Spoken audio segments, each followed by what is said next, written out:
parece relevancia en el marco de esta realidad que ustedes, digamos, están viviendo, cerrando este diplomado. Entonces, lo hemos llamado, ¿no?, diálogo intercultural en un proceso de titulación de tierras. Juan Luis, gracias por haber dedicado un sábado a la tarde. Juan Luis trabaja muchísimo, por lo tanto es un día de su familia, pero con mucha gentileza ha aceptado la invitación, por lo tanto, gracias, y esperamos que pueda ser del gusto de todos el poder seguirte. Adelante. Bueno, muchas gracias, Susana. Gracias por la invitación, gracias por la presentación. ¿Sí? Bueno, voy a comenzar.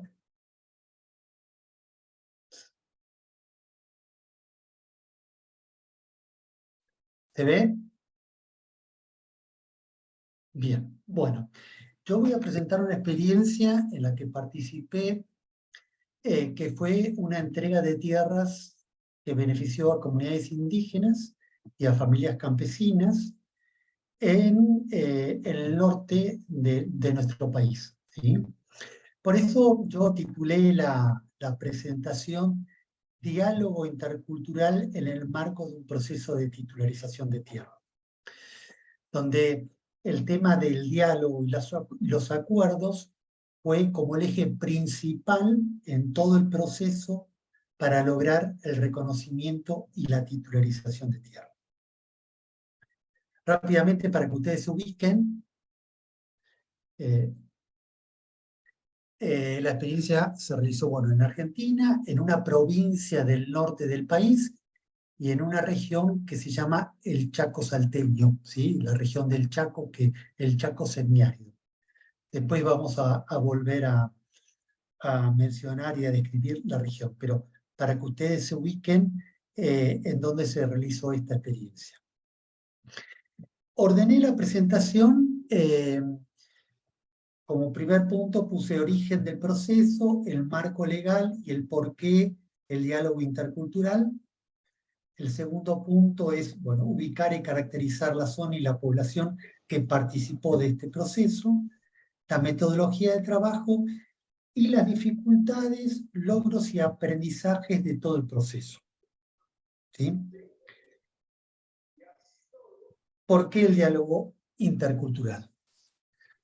Este proceso comienza en diciembre del 89 con la sanción de una ley provincial por la cual se le reconocía los derechos a los ocupantes de lotes fiscales. ¿Sí? A todo ocupante de lote fiscal en la provincia de Salta se le reconocía derechos y podía acceder a la titularidad de la tierra.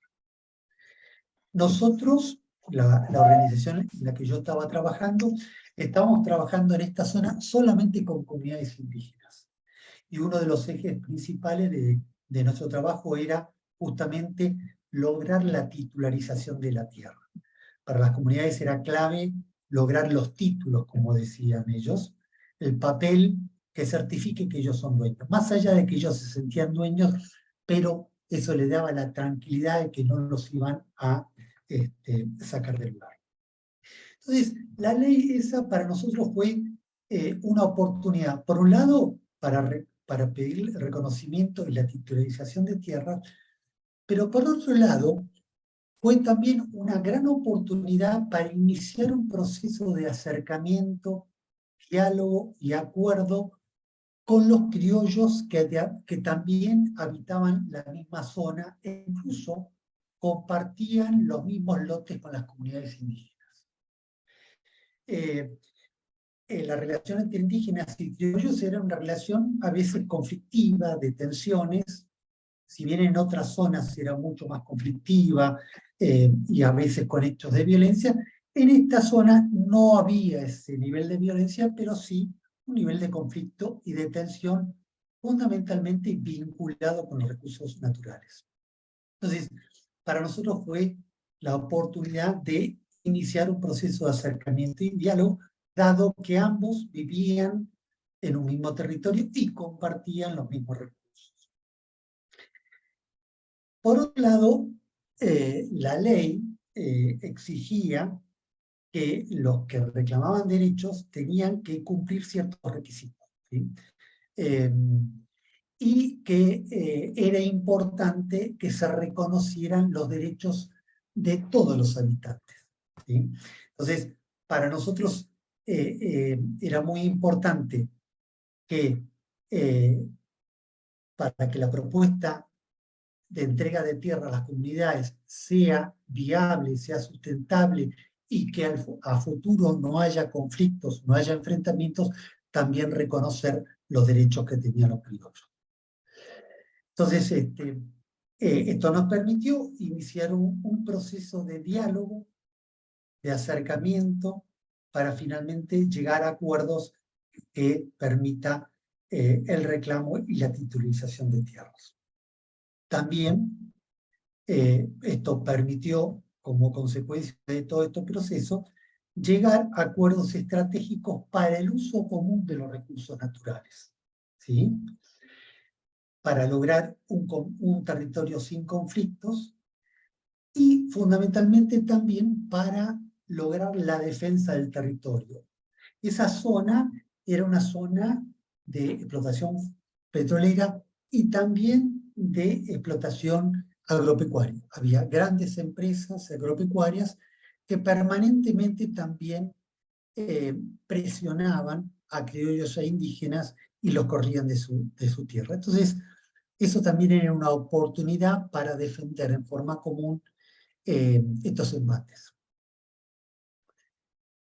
Entonces, los objetivos que nos planteamos en este proceso era, por un lado, generar un proceso de diálogo y negociación entre indígenas y criollos para lograr en forma conjunta el reconocimiento de derechos y la titularización de la tierra.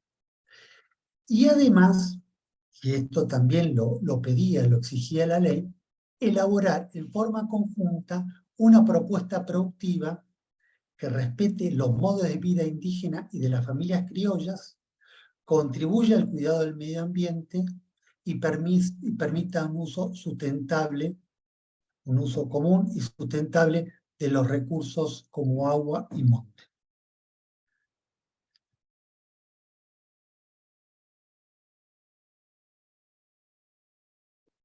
Este es un breve croquis del área de trabajo, ¿sí? Esta área de trabajo está ubicada en esta zona amarilla, al noreste de la provincia, en esta zona, ¿sí? Y este es un croquis a mano alzada, y a ustedes acá podrán ver la zona de reclamo indígena, que es el color verde, la zona de reclamo criollo, que es la zona gris, ¿sí? Y si ustedes ven, los indígenas y los criollos estaban todos mezclados y entreverados, ¿sí? Entonces, acá claramente ustedes podrán observar que era muy complicado, muy difícil elaborar una propuesta de entrega de tierras solamente a las comunidades indígenas si no se tenía en cuenta los reclamos de las familias criollas, ¿sí?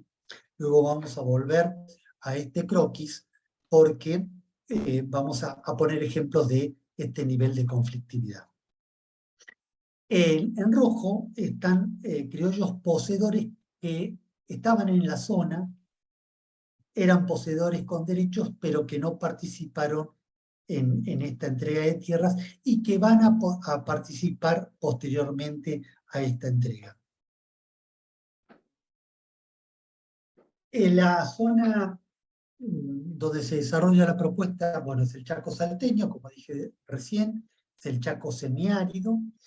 Es una zona muy aislada, en esa época era mucho más aislada, está a una distancia de 450 kilómetros de la ciudad capital, 180 kilómetros de la ciudad más próxima, y era muy difícil el acceso, porque en ese entonces la ruta era de tierra, en la época de lluvias era muy difícil acceder, en la época de invierno era también difícil por los grandes guadales de tierra, y había un servicio del ferrocarril muy precario que pasaba 2 veces por semana por la zona. O sea que una zona muy aislada, una zona de un nivel muy alto de degradación de los recursos naturales, producto del sobrepastoreo por la producción ganadera y la explotación forestal, fundamentalmente postes, carbón y leña.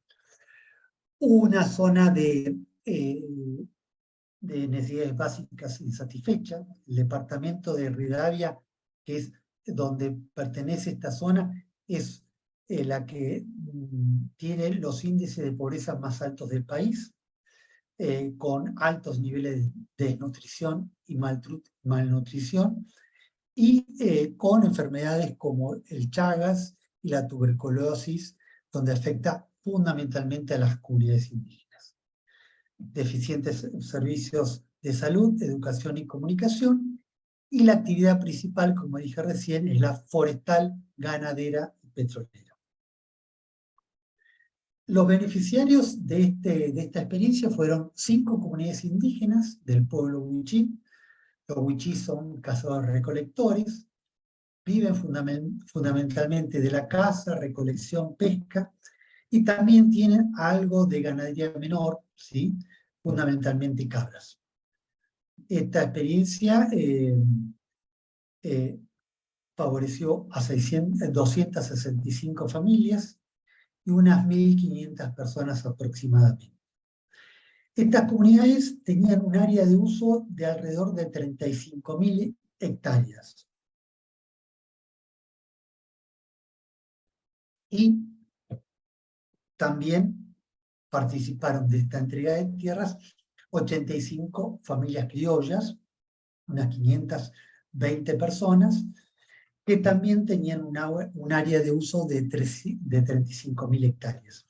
Ustedes podrán ver que en total suman unas 70.000 hectáreas y finalmente la titularización es de unas 60.000 hectáreas, entre 55 y 60.000 hectáreas. Quiere decir que el área de uso de las comunidades y de las familias criollas se superponían, ¿sí? Y que eso también era importante conversar y llegar a acuerdos para ver cómo se iban a utilizar las áreas comunes y las áreas que cada uno iba a recibir. Y las 2 organizaciones que participaron acompañando todo este proceso fue el equipo diocesano de pastoral aborigen del obispado de Orán, que era el obispado al que pertenecía esta zona, y la ONG Fundapaz. Fundapaz estaba trabajando en esa zona desde el principio de los 80 con las comunidades indígenas de Wichí, donde el principal reclamo era la tierra. Bueno, ¿cómo fue la metodología de trabajo? El primer punto fue tratar de fortalecer las organizaciones. Si bien las comunidades indígenas ya tenían organizaciones formadas con algún nivel de experiencia, porque Fundapaz estaba trabajando y el obispado estaba trabajando hace un tiempo, las familias criollas no estaban organizadas. Las familias criollas empiezan a trabajar cuando se sanciona esa ley en diciembre del 89. ¿Sí? Y entonces tuvimos que acompañarlos para que se organicen, porque ese diálogo entre los indígenas y las familias criollas se iba a dar a partir de sus organizaciones. El segundo punto, y muy importante, era que los potenciales beneficiarios conozcan la ley. ¿Sí? La ley había sido sancionada recientemente, no se conocía de su sanción y no se conocía qué derechos y obligaciones asistían a los que iban a reclamar derechos y utilizar la tierra. Entonces hubo todo un trabajo, tanto con las comunidades como con las familias criollas, para que conocieran esa ley y conocieran qué obligaciones o qué derechos tenían en el marco de esa ley. Que esa ley fue el marco legal que orientó todo el proceso. El tercer aspecto fue promover espacios de diálogos entre las comunidades y las familias criollas. había un nivel de desconfianza importante, ¿sí? Producto del nivel de tensión y a veces de conflicto. Entonces hubo todo un trabajo para ir creando espacios, ¿sí?, de acercamiento, de diálogo entre las comunidades indígenas y las familias criollas. Esto fue un proceso largo, lento, de marchas y contramarchas, ¿sí? Ustedes fíjense que la ley se sanciona en diciembre del 89 y ya empezamos a trabajar nosotros en enero, febrero del 90, ¿sí?, fundamentalmente para ir organizando también, acompañando la organización de las familias criollas.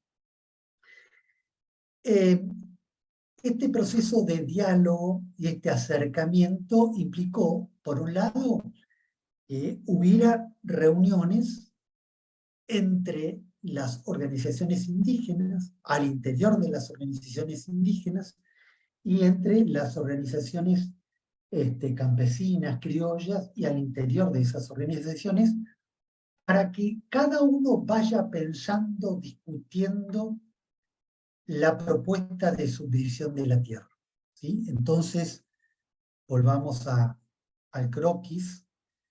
Cada uno de estos lotes, ¿sí?, cada uno de estos lotes donde había indígenas y criollos, ¿sí?, se juntaban las organizaciones indígenas por un lado, las organizaciones criollas por otro, y después había reuniones entre las organizaciones indígenas y criollas para compartir lo que habían pensado y las propuestas que iban haciendo para dividirse la tierra. Esto implicó muchas reuniones, de marchas y contramarchas, ¿sí?, de mucha discusión, y reuniones en donde tuvo que haber mucha apertura y reuniones en las que hubo mucho nivel de negociación. En un caso muy concreto, vuelvo atrás, no los quiero marear, pero el caso de este lote, que es el lote 15, donde hay una comunidad indígena y familias criollas,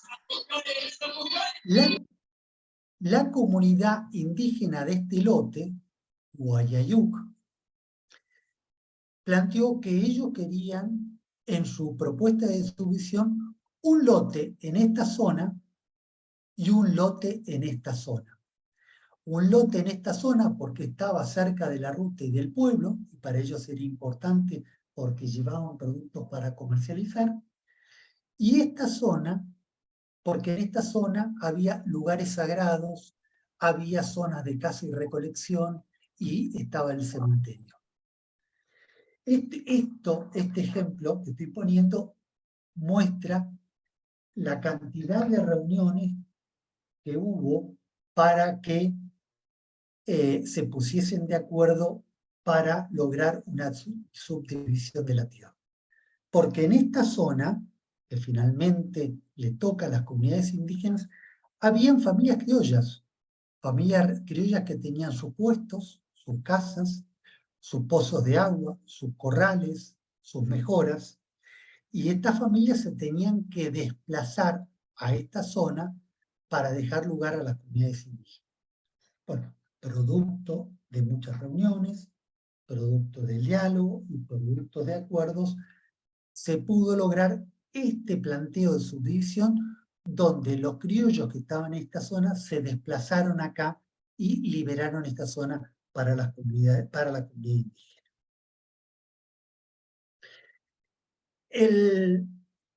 El otro punto fue muy importante, es planificar y ejecutar las mensuras. Junto con la propuesta de subdivisión había que entregar un mapa de mensura. Esto implicó todo un trabajo de constituir equipos para acompañar a los agrimensores en el territorio para hacer los trabajos de mensura, trabajo que significó identificar mojones, identificar los límites, realizar las picadas y todo el acompañamiento logístico para que los agrimensores tuviesen que trabajar en un territorio de casi 60.000 hectáreas. donde en ese entonces no existía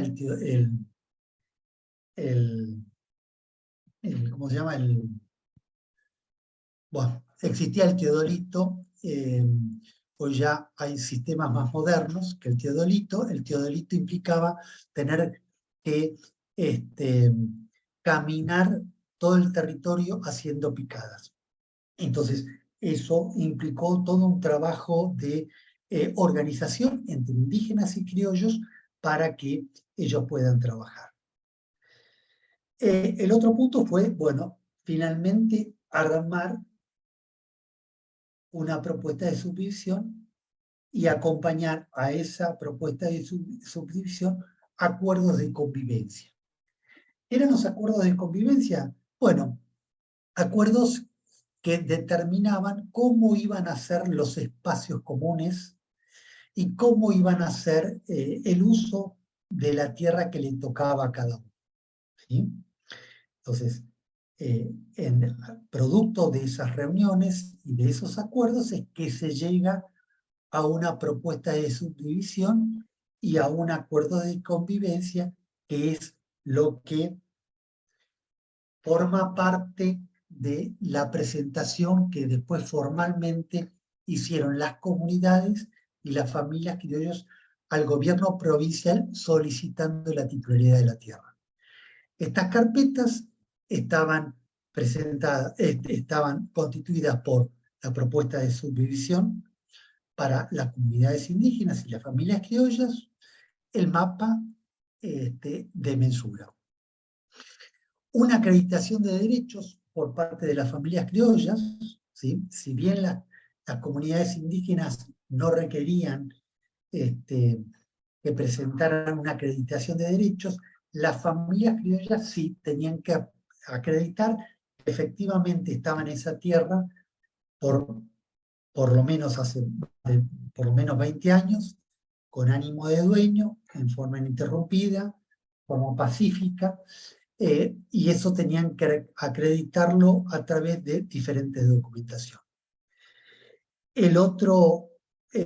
La otra cosa que tenían que presentar en la carpeta era una propuesta productiva para los criollos y para las comunidades indígenas, respetando los modos y la forma de producción de unos y otros, pero que esas propuestas productivas no entraran en conflictos unas con otras, ¿sí? O sea, tener una visión de territorialidad. Y estos acuerdos de convivencia que les decía recién, donde se determinaban cómo iba a ser el uso común de las aguadas, zona de recolección, zona de pastoreo. Se hicieron las presentaciones de esa carpeta con esa documentación y en el año 91, en junio del 91, ¿sí? Casi un año y medio después de haber sancionado esa ley y de haber iniciado este proceso de reclamo para la titularización, se logra la firma de las actas de acuerdo, ¿sí? Una cosa que yo no mencioné, que cuando se sanciona la ley en diciembre del 89, el gobernador de la provincia nos convoca a nosotros y nos dice: yo antes de irme, que le faltaban 2 años, quiero hacer una experiencia exitosa de entrega conjunta a indígenas y criollas de tierra, y lo quiero hacer en el marco de esta ley. Y nos invita a nosotros a formar parte de esa experiencia. Como los tiempos apremiaban y no se llegaba a lograr la escritura, es que se firma en junio del 91 estas actas de acuerdo. Estas actas de acuerdo se firmaron entre Escribanía de Gobierno y las comunidades indígenas y las familias criollas, en las cuales el gobierno provincial formalmente reconocía los derechos y se comprometía a entregarle los títulos, o sea, los documentos definitivos reconociendo los derechos de ambos. Recién en el año 97, habiendo transcurrido 2 gobiernos más, es que se logra las escrituras. tanto para las comunidades indígenas, que la reciben en forma comunitaria, como para las familias criollas que la reciben en forma individual familiar.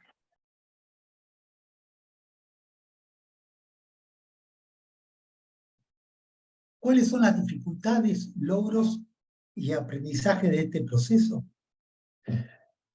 Dificultades. Por un lado, los tiempos muy acotados, marcados por los tiempos políticos, ¿sí?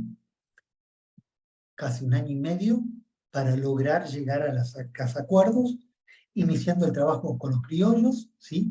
Marcado por un tiempo político que se terminaba un gobierno y era necesario finalmente llegar a las actas de acuerdo para que hubiese un acuerdo político por parte del gobierno para entregar las semillas. Juan Luis, perdón, estamos en los tiempos, es como para Bien, ir bien. redondeando. Gracias. Rápidamente. Desconfianza entre indígenas y criollos, un equipo técnico sin experiencia, todo esto fue nuevo, limitaciones de recursos tecnológicos, logísticos y económicos, esto implicó un gran despliegue, obstáculos, pujas internas entre diferentes corrientes políticas, ¿sí? Tensión para ver quién se lleva el rédito político y un territorio muy extenso con población muy dispersa. Logros. Se generó un proceso de diálogo que permitió un entendimiento para llegar a la titularización de la tierra.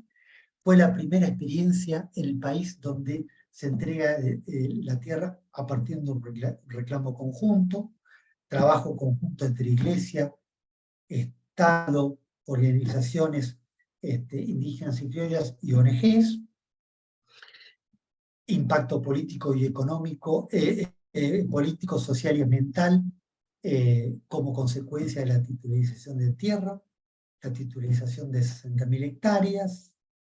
Se validó una experiencia de trabajo partiendo del diálogo y los acuerdos, y quedaron fortalecidas las organizaciones y abrió un camino de trabajo conjunto a partir de esta experiencia. Por último, aprendizajes.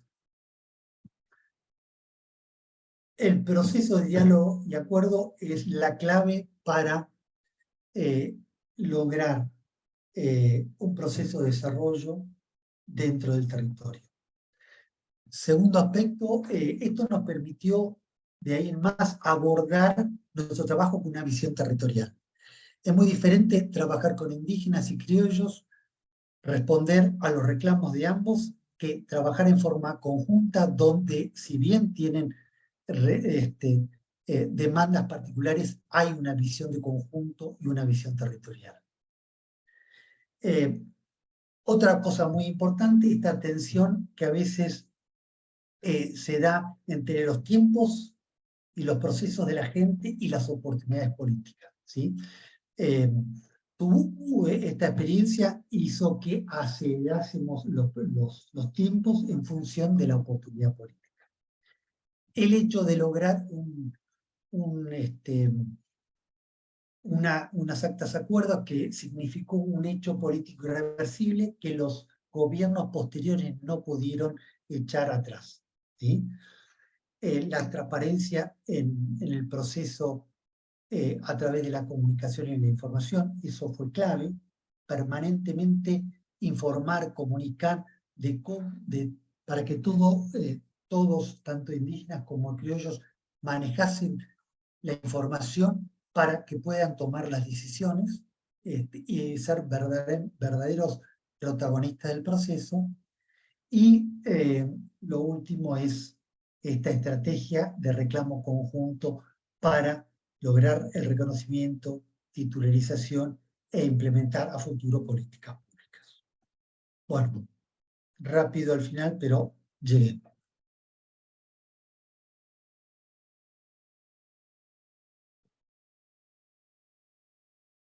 Impresionante, muchas gracias, Juan Luis. Además, muy bien con el tiempo. Te agradecemos todos. Bueno. A mí me pareció una experiencia maravillosa, elocuente, de un diálogo me gustó mucho yo personalmente, digo, ahora abrimos, los micrófonos, ¿no? Como tratamos de hacer siempre para que haya un ida y vuelta.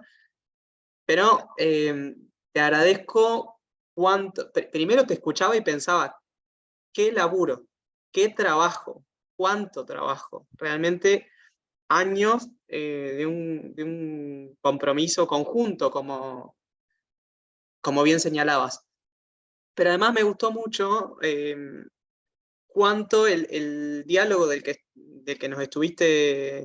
el que nos estuviste iluminando fue un diálogo evidentemente arduo, no un diálogo romántico. A veces el diálogo, incluso en alguna de nuestras lecciones, puede parecer algo etéreo, y en cambio acá evidentemente un diálogo que llevó esfuerzo, que llevó empeño, que debe haber llevado muchos dolores, dificultades, tristezas también. Eh, Realmente te escuchaba y me hacía impresión todo este trabajo y te felicito, lo felicito y les agradezco además. Nosotros durante el diplomado tuvimos un módulo que fue de políticas públicas además. Entonces esto también viene a integrar, digamos, en este seminario de integración y de profundización, es un claro ejemplo. Pero solo para abrir, para invitar a que los demás también, para empezar, Valeria te pregunta el número de la ley que mencionabas. 6570, una ley provincial de la provincia de Salta. Si alguien quiere levantar la mano, estamos a disposición. No, mientras tanto agrego dos cosas, ¿no? Claro. En ese entonces, la costumbre, y había toda una argumentación, los que trabajaban con indígenas en un territorio no podían trabajar a la vez con criollos, porque decía que era muy difícil lograr mantener un nivel de equilibrio entre el reclamo de uno y otro. Y esto fue, como había mencionado recién, una experiencia donde demostró que la manera de trabajar en un territorio es justamente con todos los actores, donde esto le permite a uno no solamente tener una visión territorial, sino que el reclamo se da en forma conjunta. Dentro de la provincia de Salta, en otra zona, había un reclamo de tierra de muchos años atrás, donde no prosperaba porque el reclamo solamente lo hacían las comunidades indígenas. Y el argumento de la provincia era, no, nosotros no le podemos dar solamente a ustedes, porque los criollos tienen derecho. Entonces, con ese motivo es que la provincia no otorgaba la tierra. Y esto permitió realmente destrabar y lograr la titularización. Santi. Buenas. Bueno, yo estoy para promocionar el diplomado de Ecología Integral, pero quería hacerle una pregunta a nuestro Adelante. expositor, que me parece brillante. También teniendo en cuenta el contexto actual, digamos, ¿no? O sea, todo lo que es el reclamo de tierras y la explotación minera, de litio. ¿Cuáles son los desafíos que consideras actuales o cómo esta coyuntura actual la relacionás con esta experiencia que tuviste en su momento? ¿Qué pensás que cambió? ¿Qué pensás que continúa? ¿Cuál es la actualidad de este desafío en el diálogo intercultural y también en relación justamente con los desafíos ecológicos? Bueno, justamente, si bien esta no es una zona de litio, pero es una zona petrolera, y producto de esta experiencia en donde se fortalecieron las organizaciones y efectivamente se inició un proceso de trabajo conjunto y de diálogo entre los indígenas y los criollos, posteriormente a esto hubo entradas de petroleras que vinieron a hacer estudios de propensión, donde se lo frenó y se le puso una serie de condiciones para que pudiesen hacer esos estudios. En otra época, las compañías entraban y hacían grandes picadas. Fíjense, eran picadas de 10 metros de ancho por 30, 40 kilómetros, lo que significa eso en el monte. Bueno, eso se frenó. La cantidad de intrusos que entraban en la zona, por ejemplo, para explotar madera, bueno, eso se frenó. Entonces, siempre es importante, bueno, esta visión territorial, lograr un efectivo diálogo entre los actores del territorio, y ahí estamos involucrando no solamente indígenas, criollos, sino también el gobierno local, las ONGs que están trabajando, la iglesia. Eso es muy importante, abrir la participación a todos, porque finalmente lo que ocurre en el territorio nos compete a todos, ¿sí? Entonces, esto fue también el gran aprendizaje que tuvimos fruto de este proceso.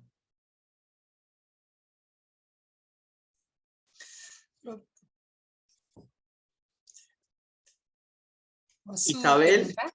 Sí, y después vamos con Valeria. Não sei, primeiro, na tradução, famílias crioulas, eu não... Só para esclarecer, se eram famílias campesinas que já viviam na terra? Era isso? Tá. E a outra pergunta, parecida com essa última, existe alguma legislação nacional ou de províncias, como vocês se organizam na Argentina, que tem alguma proteção a essa exploração do território indígena? Tem alguma legislação que protege, no caso, os direitos dos povos originários em relação à territorialidade? Bueno, a ver si te entendí la pregunta. Bueno, por un lado, nosotros decimos criollos, pero sí, son campesinos criollos porque son mezcla entre nativos y inmigrantes, ¿sí? Para diferenciarlo de los indígenas. Posterior a estas experiencias, a ver si te entendí tu pregunta, hubo toda una legislación, ¿sí? Bueno, hubo un trabajo donde se modificaron las leyes, las constituciones provinciales y nacionales, y se implementaron una serie de leyes en las que se les reconoce los derechos a las comunidades indígenas para acceder a la tierra, ¿sí?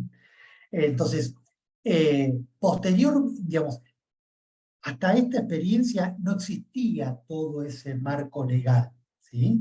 Solamente fue esa ley provincial que era muy general, decía, todo ocupante de lotes fiscales, indígenas o criollos, la única facilidad que le daba a los indígenas es que no tenían que acreditar derechos, los criollos sí, pero posterior a esta experiencia, en los 90, se da todo un proceso y una movida importante, una liderada a través de el equipo de pastoral aborigen de la Iglesia Católica, pero también a través de las diferentes reformas provinciales y nacionales, donde se le da un reconocimiento y un acceso a la titularidad de la tierra a las comunidades.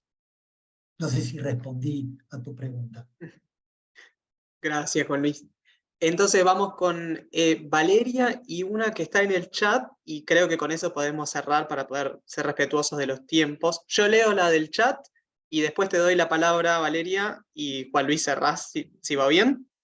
Bien, perfecto. Jacqueline pregunta, ¿qué aspectos constan o constaban en el acuerdo de convivencia que señalaste? Bueno, por un lado, las zonas de pastaje, donde los animales de los criollos iban a pastar.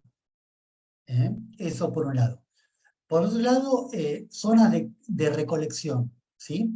Había algarrobales que por ahí quedaban en zonas de los criollos y que los indígenas tenían derecho a ir a hacer recolección, fundamentalmente algarroba. El otro tema eran las aguadas y los madrejones. Las aguadas y los madrejones, más allá de que estuviesen en tierra indígena o en tierra de las familias campesinas, era de uso común, respetando obviamente ciertos criterios de uso.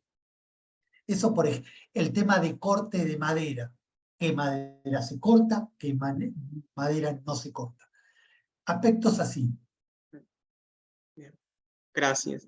Valeria. Antes que nada, buenas tardes a todos. Saludarlo a Juan Luis Díaz. Una Gracias. consulta, es abogado, por una curiosidad. ¿Cómo? ¿Usted es abogado de las comunidades o algo, o hizo un trabajo meramente social, digo? Yo, Sociólogo. no, yo soy sociólogo y en ese momento coordiné el equipo que llevó adelante este proceso. Me encanta la idea y un poco me pareció también porque por ahí no fue tanto a ahondar en lo que avanzamos en cuanto a legislación. Le comento, yo soy integrante de una comunidad aborigen del noroeste argentino también, sí, de Tucumán, de la provincia de Tucumán, de Quilmes, seguramente le suena. Ah, sí, sí, sí.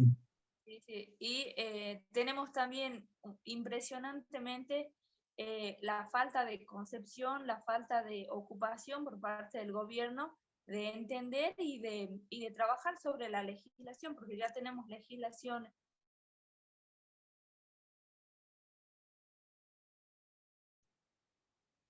Nos perdió la conexión. Sí.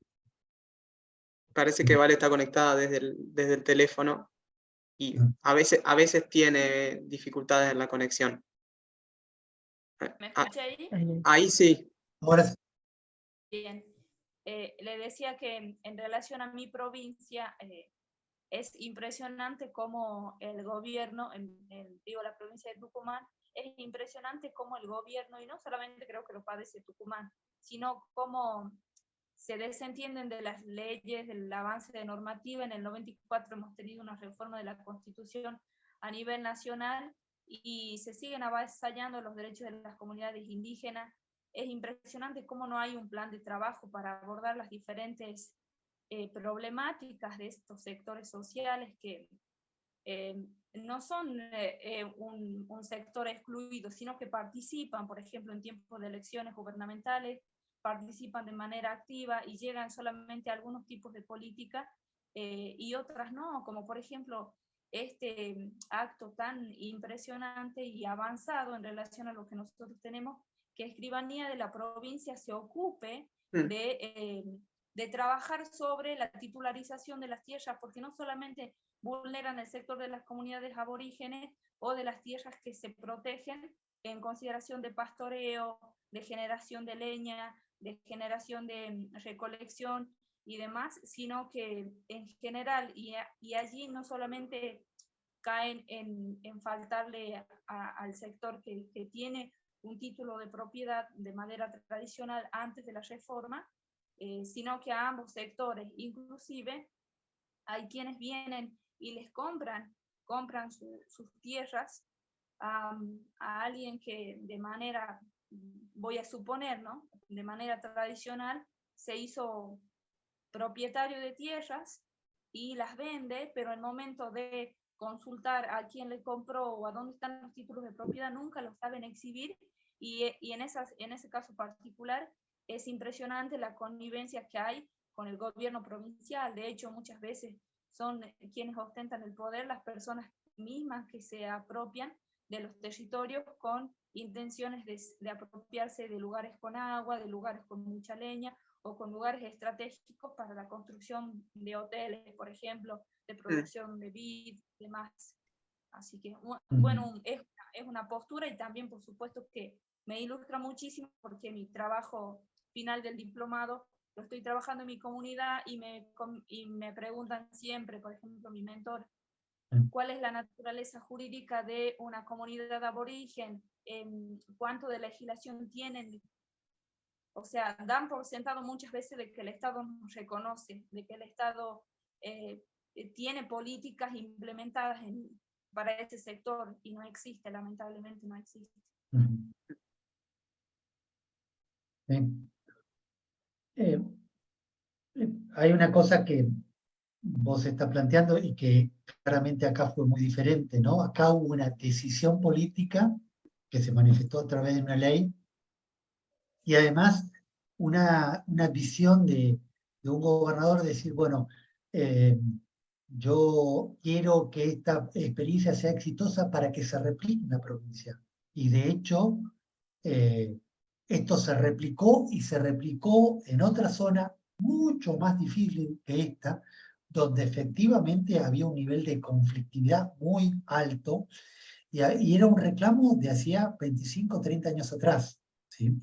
Esto sirvió como un ejemplo de decir, el camino para lograr la titularización es el diálogo y el acuerdo, y donde tenemos que intervenir y participar todos los actores. Impresión, elocuente, Juan Luis, muchísimas gracias. Entonces, podríamos seguir, es una experiencia que además tiene aristas y hilos para seguir tirando.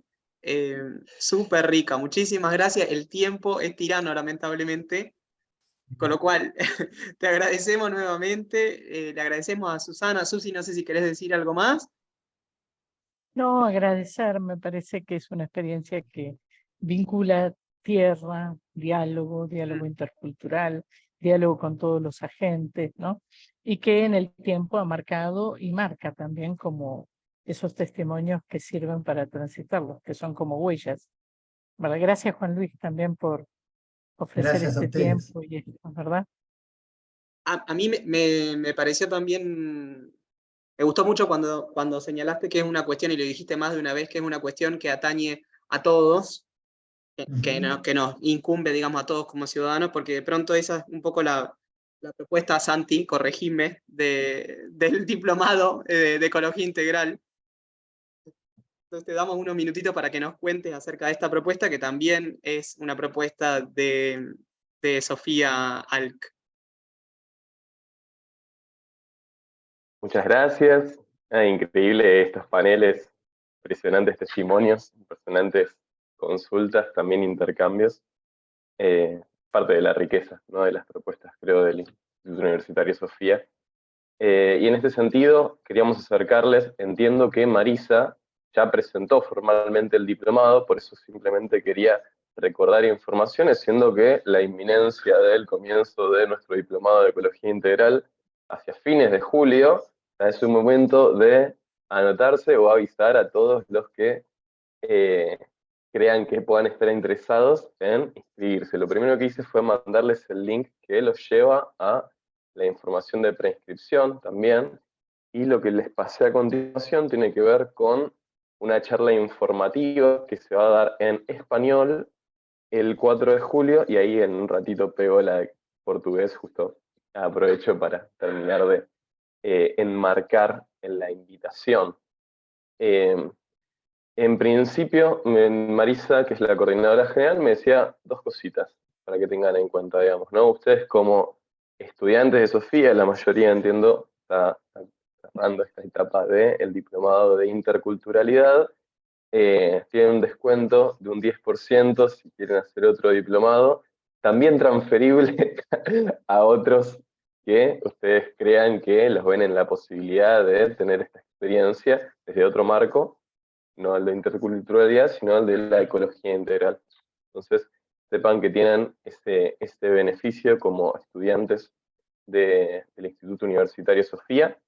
Y después justamente esto, nosotros estamos en este tiempo previo al comienzo del diplomado, haciendo charlas informativas para los interesados que crean que pueden participar o conocen a alguien. Entonces es una oportunidad ahí para entender cómo está pensada la propuesta, qué nos implica en tiempos, en costos, en intercambio, en riqueza de experiencias. Entonces les acerco ahí. La primera charla informativa que tenemos próxima es la del 4 de julio en español, pues hay una en portugués el 6 de julio.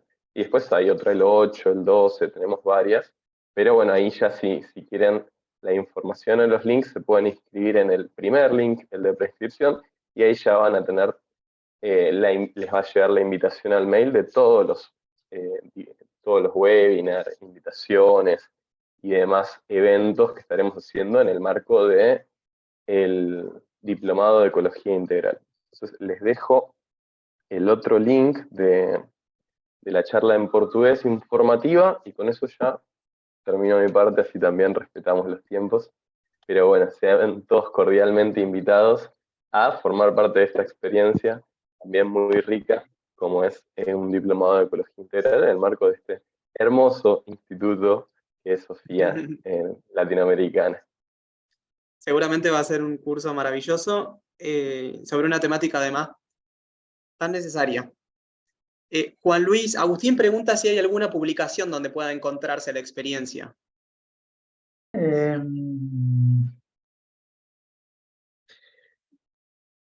Tendría que ver si en Fundapaz se hizo alguna publicación. Okay. Me tendría que fijar. Me tendría que fijar. En su momento, cuando yo estuve, cuando aún estaba en Fundapaz, hicimos una publicación donde se sistematizaron todas las experiencias de tierra en las que participó la institución, y me parece que al menos algo hay ahí. Bueno, nosotros podemos Voy a hacer fijar. gustosos, podemos Perdón, hacer de puentes. Charlie, Sí, también en la red de tierras okay. están todos las que participaron de un itinerario de formación y pueden encontrarla también allí, ¿no, Juan Luis?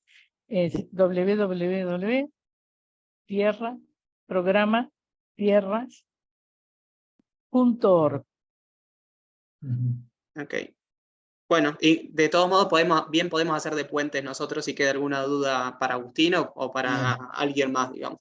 Entonces, volvemos a agradecerle una vez más. Santi compartió en el chat la información relativa al inminente y flamante diplomado en Ecología Integral, al cual le deseamos todo lo mejor.